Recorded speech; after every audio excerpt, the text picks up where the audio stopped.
It's 7:30 in the evening across India. I'm Tanvi Taneja. Live from New Delhi, you're watching DD India Global, bringing you the day's big stories from across India and the world. With me today from Washington, D.C. is my colleague Nick Harper. Hi, Nick. Good to have you with us. Good morning, Tanvi. Good to be here. It's 10 a.m. here in Washington, D.C. It's 4 in the afternoon across Central Europe. Coming up in the next 30 minutes, Donald Trump returns to court for day 2 of his full trial on the very same day that President Joe Biden's son begins his trial for gun possession. But first, the headlines.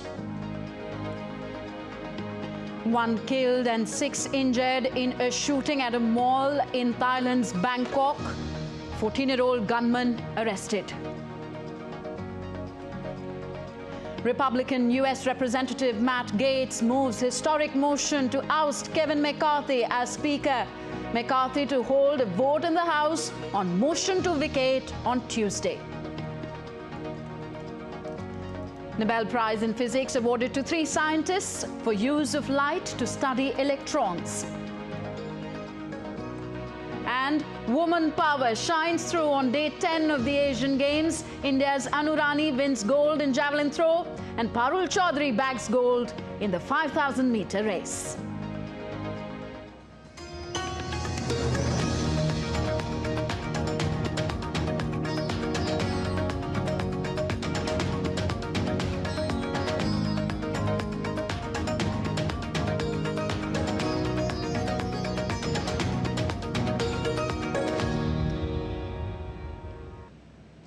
Up first, news from India. India and Dominican Republic are celebrating 25 years of diplomatic partnership. After India's External Affairs Minister's visit to Dominican Republic, its Vice President Raquel Pena is in India to further cement ties with a nation she hopes will be an important economic partner in the future. DD India's Jessica Taneja reports. Relations between India and the Dominican Republic have been developing slowly but steadily over the last 2 decades. From inaugurating the Indian embassy nearly 2 decades after the 2 countries established diplomatic relations to turning a new leaf with joint economic and trade cooperation. The main driver of this relationship is economics. In the last 2 decades, trade between the 2 countries increased from $12 million to nearly $1 billion. Pharmaceuticals, marine, gold, and paper products top the list. And the region is a sought-after market for specific sectors that India thrives in: automobiles and vehicles, information technology services, and energy. While Indian exports to Latin America increased by 19% last year, there are hopes that Indian companies will consider the Dominican Republic as their port of entry to the Americas. Jessica Taneja for DD India. Staying with Asia, 1 person was killed and 6 others injured in a shooting at a mall in Thailand's capital Bangkok on Tuesday. Thai police have allegedly arrested a 14-year-old gunman who is being questioned over the incident.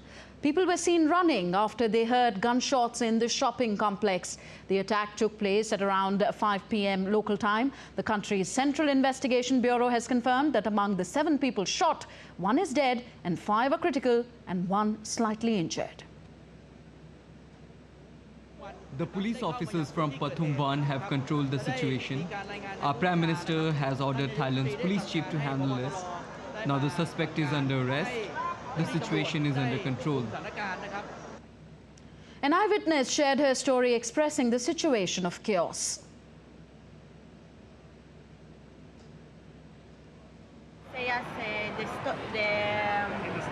In the store, and they tell us that they have a shooter and he ran away, and in the first floor, and not yet catch him, and we be in the warehouse in the Prada like 2 hours, 1 hour and a half, something like that, and we block the door all the.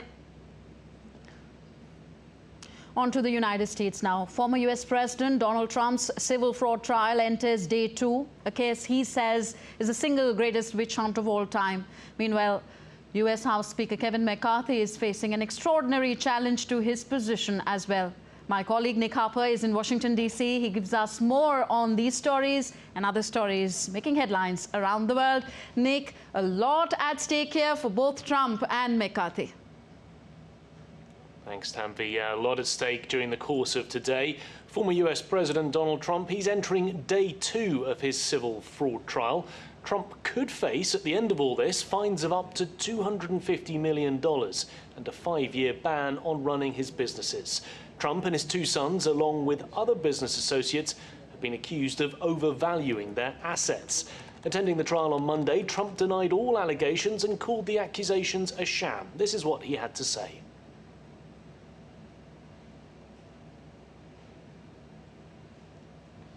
Well, DD India's William Denslow has been following all this, and he reports from New York City.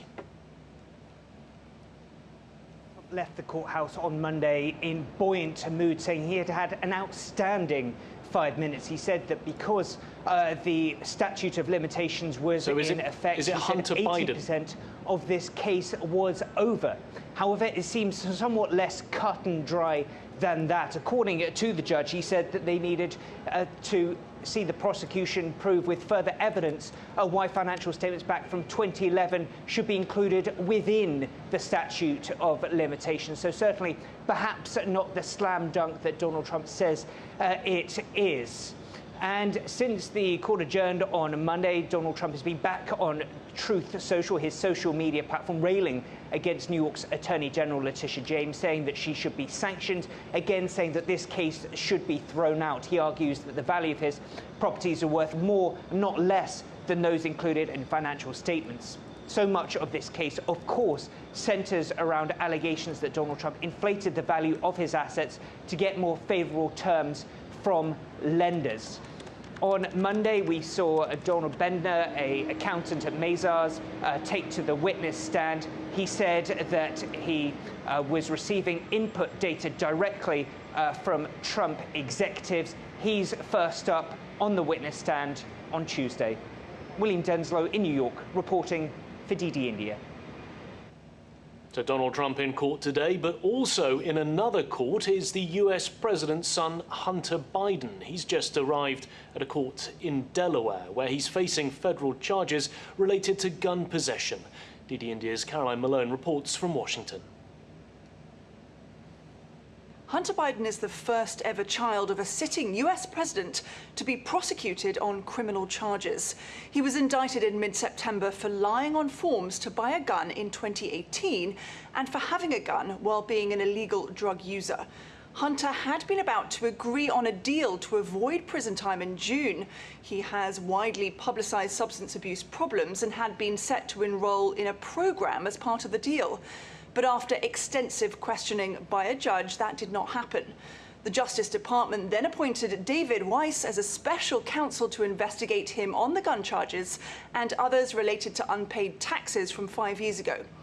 In a different hearing last week, a House committee questioned legal and tax specialists as part of an ongoing impeachment inquiry into President Joe Biden, claiming he benefited from his son's foreign income.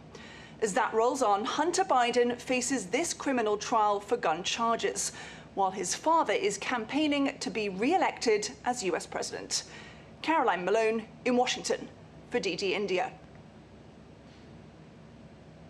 US House Speaker Kevin McCarthy is facing an extraordinary challenge to his position. One member of his own Republican majority, Representative Matt Gaetz, has called for a vote to oust him as Speaker of the House. McCarthy will hold a vote in the House on the motion to vacate. It's going to happen probably some point later on today. And he said that he will not try and cut a deal with Democrats. All the US Congress avoided a government shutdown, bringing temporary relief to Americans. The development itself caused some uneasiness within Republicans themselves. Republican Representative Matt Gaetz has called for a vote to oust US House of Representatives Speaker Kevin McCarthy. Mr. Speaker, pursuant to Clause 2A1 of Rule 9, I rise to give notice of my intent to raise a question of the privileges of the House. It's not clear whether Gaetz will succeed in his move, but he is said to have made no deal with the Democrats.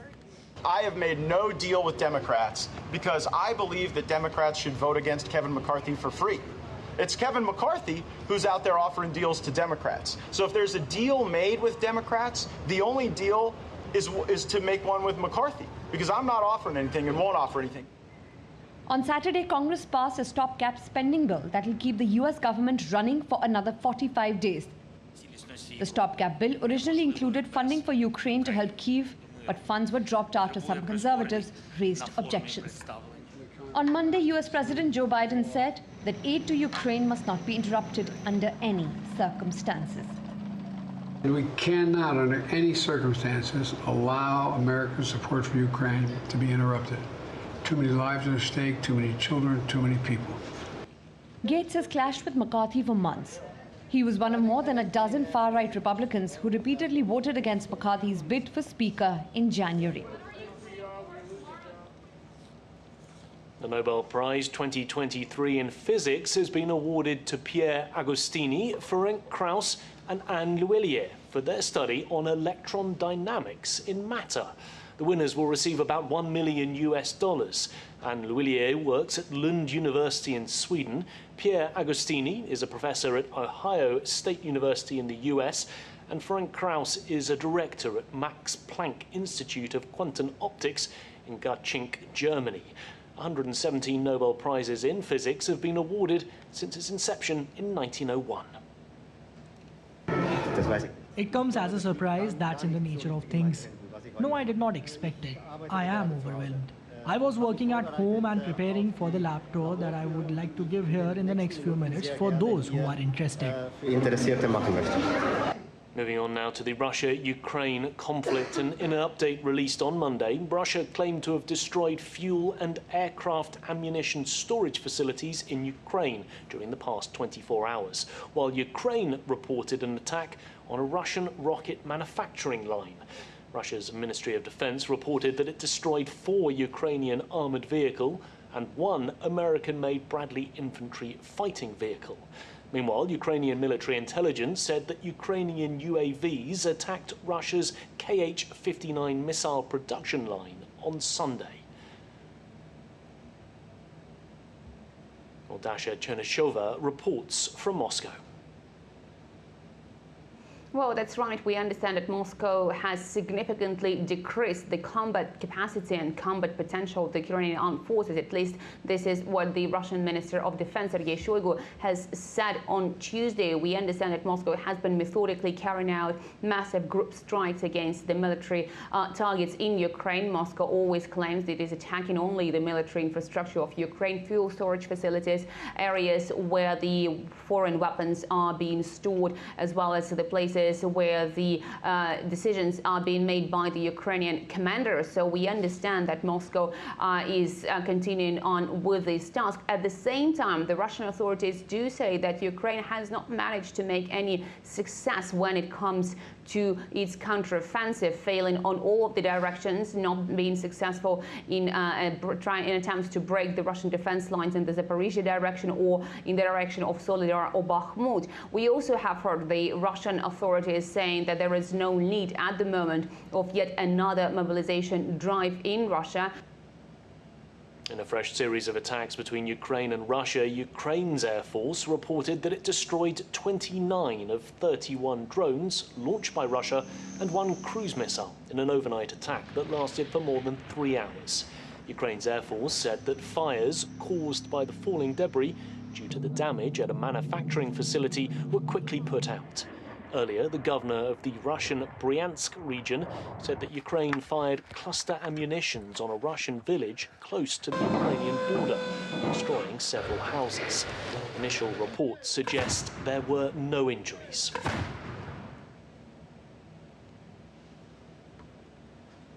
Well, Ukraine's President Volodymyr Zelensky on Tuesday said that he was visiting frontline areas in eastern Ukraine, where Russian forces have been pressuring Kiev's troops.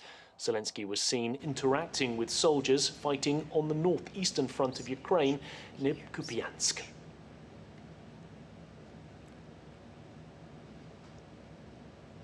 Meanwhile, more military aid and training for Ukrainian troops were announced after the European Union held its foreign ministers' meeting in Kiev. Stressing the importance of US aid to Ukraine, President Joe Biden also urged Republicans to honour the deal on government funding, a statement which then drew sharp criticism from Mexico. DD India's Megumi Lim reports from Kiev. The European Union on Monday announced a military aid package worth €5 billion for Ukraine after diplomats from the bloc convened in Kiev for historical talks. The EU's top diplomat Josep Borrell also announced plans to train 40,000 Ukrainian soldiers and to carry out special training for fighter jet pilots. The announcements come after the US Congress passed a last-minute funding bill over the weekend that excluded additional aid to Ukraine. I propose a new bilateral multi-annual envelope under the European Peace Facility of up to $5 billion for the next year in singular. More will come.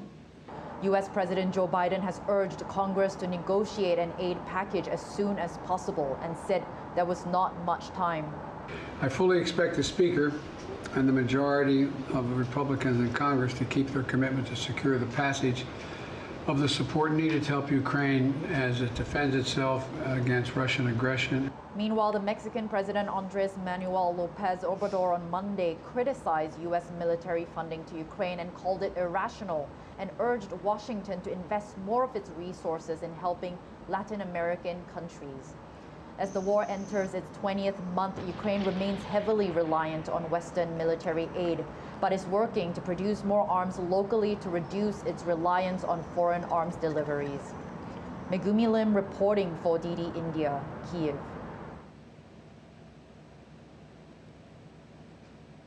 At least 29 soldiers in Niger have been killed in an attack by armed insurgents near the Mali border. Niger's defense ministry said more than 100 attackers using explosive devices and suicide bombers on vehicles targeted the soldiers as they were returning from operations against militants. The attack is one of the deadliest since Niger's military seized power in a coup in July. The junta announced a 3-day national mourning after the incident. Like neighbouring Mali and Burkina Faso, Niger is also battling militants linked to Al-Qaeda and the Islamic State. Well, the United Nations Security Council in New York has given the green light for Kenya to send security forces to Haiti. The force is expected to help the Haitian government combat violent gangs. It's the first time in almost 20 years that a force would be deployed to Haiti. DD India correspondent Lian Tsienge reports. The resolution drafted by the United States and Ecuador to approve the force drew 13 votes in favor. Russia and China abstained. According to Kenya's foreign ministry, Kenyan troops will be in Haiti by the end of this year or by January next year. The Kenyan government says its officers will be taught French to be able to work in a French and a Creole-speaking country. Antigua, the Bahamas, Barbuda and Jamaica have also offered to send officers to the force. Its size has yet to be determined. The multinational security support mission will operate in Haiti for 1 year. The mission will be reviewed after 9 months. The mission will also be funded by voluntary contributions, with the U.S. pledging up to $200 million. The Haiti government nearly a year ago called for help following a surge in crime. According to UN statistics, more than 2,400 Haitians have been reported killed and close to 2,000 people have been kidnapped and injured this year. Haiti's national police has struggled in its fight against gangs with only about 10,000 active officers in a country of more than 11 million people. Leon Sanyange in Uganda, reporting for DD India. Turkish police have arrested 145 people suspected of having links to Kurdish militants after a bomb attack in the capital city, Ankara. Raids are being carried out in 18 provinces across the country. Turkey launched airstrikes on militant targets in northern Iraq hours after Kurdish militants claimed responsibility for a bomb attack in Ankara. 2 attackers detonated bombs near government buildings in the capital on Sunday morning. Both attackers were killed and 2 police officers were injured. Egyptian President Abdel Fattah al-Sisi has confirmed that he will contest the presidential elections scheduled for December. Sisi, who's been in power since 2014, had been widely expected to run again and secure a 3rd term, as constitutional amendments 4 years ago allow him to stay in office until 2030. I have decided to run to resume the dream in a new presidential term, which I promise will be an extension to our joint efforts for Egypt and its people. I call on all Egyptians to participate in this democratic scene, to choose with their patriotic conscience who is worthy, and may God give it to whomever is more worthy. Well, that's it from me here in Washington. Tanvi, back to you in the studio. Thank you, Nick. Nick Harper joining us from Washington, D.C. You're watching DD India Global, still to come on the show.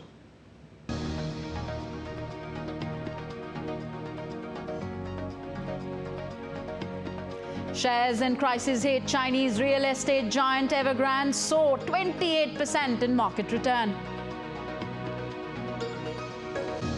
And Indian athletes steal the limelight with woman power shining through on day 10 of the Asian Games.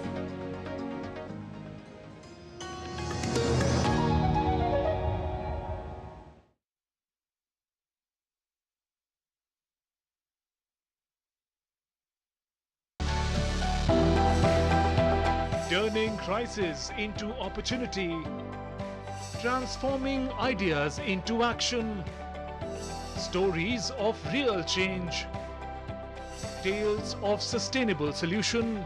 This series is going to tell stories of such change makers. Watch Change Makers on DD India.